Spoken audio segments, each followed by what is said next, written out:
delve into topics that are so out there that, it transcends reality. That's what I'm going for. It's not that it's not that Wolfman is trying to go counter-orthodoxy. He's trying to be non-reductive and keep alternate or parallel concepts in mind.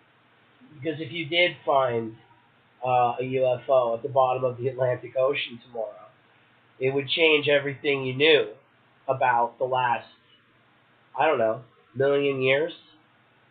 Because you're going to sit here and you're going to think finding a UFO or learning that there were existent structures on other planets. And if you go to Google Earth, Mars, you could see that there's 3 equidistant objects on Mars. Equidistant meaning they're same space apart from each other and they conform to each other.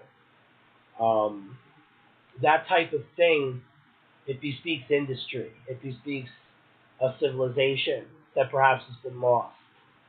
And it's millions and millions of years of holograms to fill up. So it makes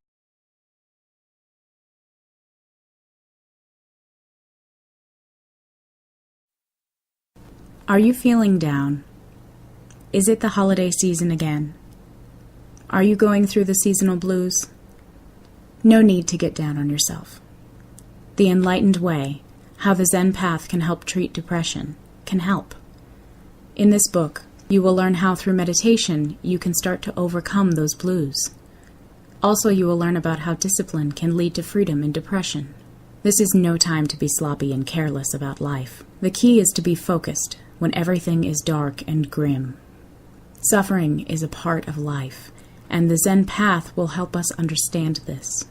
The Enlightened Way, How the Zen Path Can Help Treat Depression, by Joseph Vivaldi.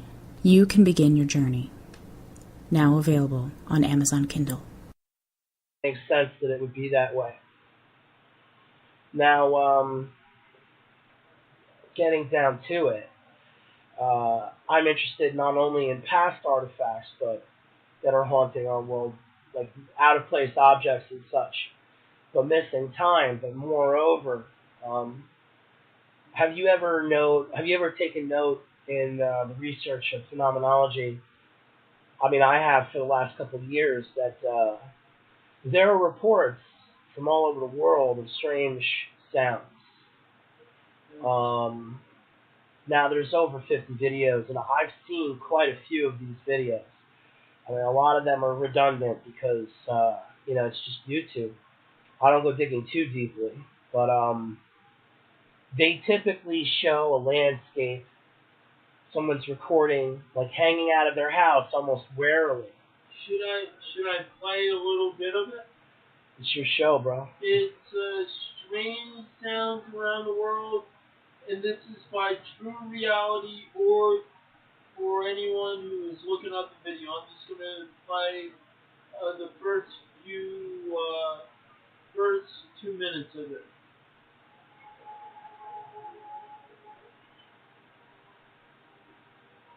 Just the intro, but they're going to get to the sound too.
What's going on? Not fine. Why not? It's, the sound, like, this is not... It's going into there. I mean, it should work. That's how I get my,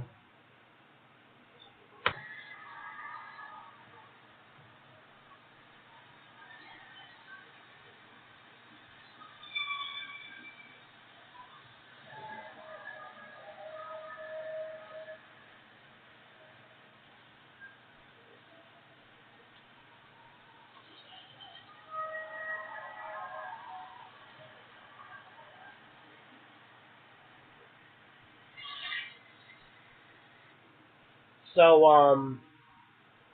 when I first started getting into this stuff, it was probably like 2013, 2014, and I was doing a lot of research on YouTube, and I started to come across these videos. And apparently, it's a long-standing phenomena where there's people who have noted this stuff from all over the world. Now, the thing you got to realize is that sounds like a couple different things. That sounds like a horn. It sounds like metal scraping on metal. It sounds like a bunch of different things that it could be to our known industrial mind. The thing is that those sounds also accompany strange phenomena besides just, in other words, maybe it's a train, maybe it's a horn, maybe it's a dumpster, like metal grinding on metal. See, I was thinking a few things with this. I was thinking Hollow Earth, and I was thinking of an angelic kind of a nature. There are many that speculate to the latter. I think it's probably a combination of both. There's many different videos that associate it with the angelic as opposed to the paranormal or even the phenomenological when it comes to UFOs. But there's some phenomena, some unexplained aerial phenomena that often coincides with this. But oftentimes there is no aerial phenomena. Oftentimes it's just these sounds. And it's all different kinds of people. Young kids, married couples, middle-aged men, frightened hikers, and people from all over, people of all different kinds. It's not just wackos or people who might think, well, he's a conspiracy theorist or he's a fringe thinker. Some of these people are just, average, So your inclination is the angelic, moreover. It sounded like that. That's what a lot of people say. I definitely wanted your take on that, though, because it is very, very strange. And it's something that I wonder about. See, my take on it is there's realms in this earth that I believe we're not even fully aware of. We're aware of this realm. It's like, let's just say, for example, I'm going to use an insect of the ant. The ant perceives reality the way it does. It goes underground and then goes up ground. It sees whatever in its own reality. However, they have different forms of perception. Just like the dog, just like cats. Like, they all have different kind of perception. However, in this kind of case, we only are aware of our own senses. However, we go through things every day.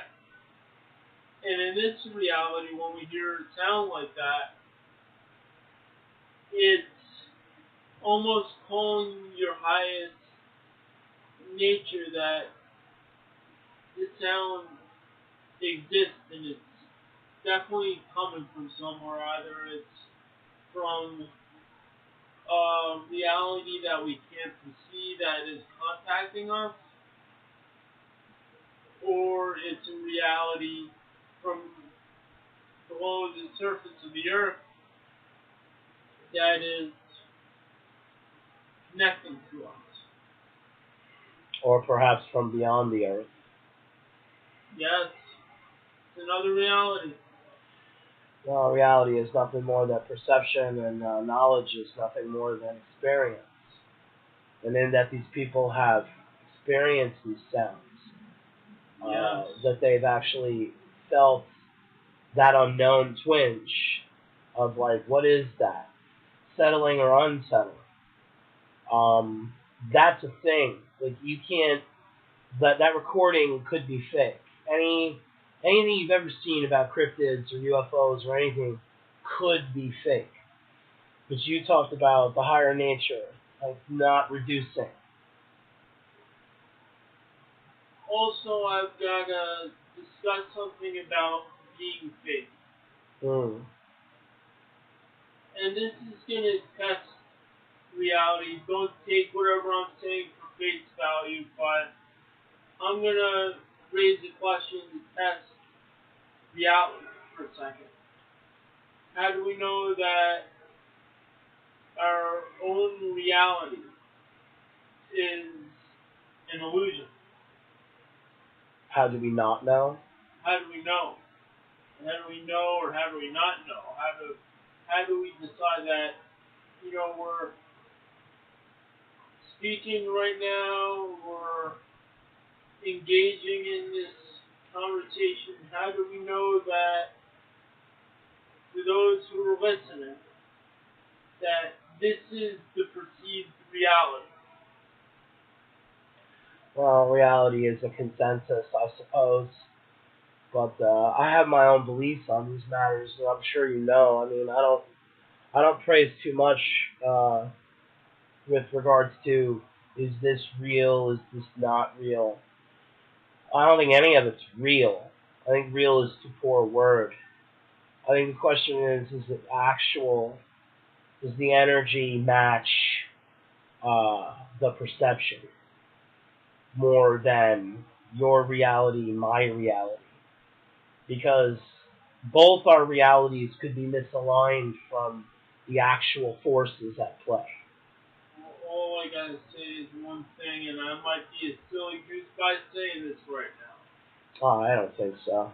If you told the old timers who were wrestlers that wrestling was fake, they'd get you. Yes, I'm sure they would. They are, after all, crazed men filled with testosterone and however you want to call it, whatever else. But they respected the profession that was wrestling. I'm sure they did. Yes.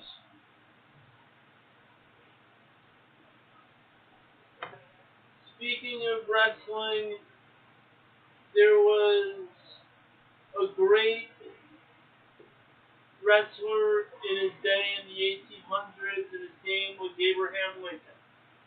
And he got his ribs in a squared circle, and think that led to the path to becoming president of the United States. What happens if he didn't go to that ring to wrestle, and let's just say he lost? Another topic for another day, but Abe Lincoln was a surveyor and a lawyer. I mean, I didn't realize he was a wrestler, but I imagine all those guys back then were into horseplay of some sort or another. But I knew he was a surveyor and a lawyer, dreadful as those things are. So getting back to the point about phenomena, we get back to the concept of what we led with, which was they landed that probe